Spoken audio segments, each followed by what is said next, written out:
De har voldtaget naturen. Der er voldtægter, folk skriger over, folk siger jo alt muligt pis.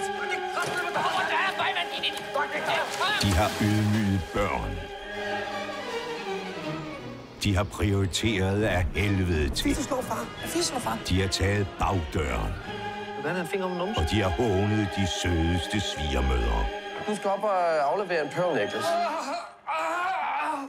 Hvad laver du? Dig, Frank. Hvad er det, han gør? Nu vil de gøre alting godt igen.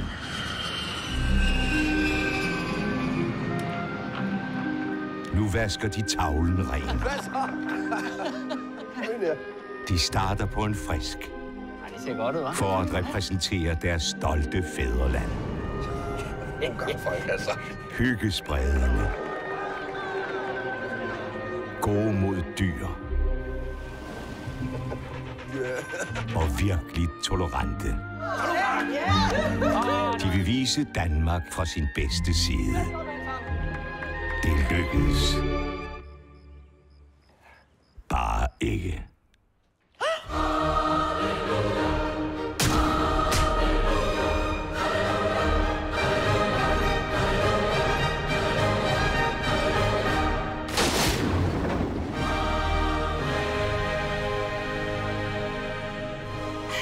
It was an accident.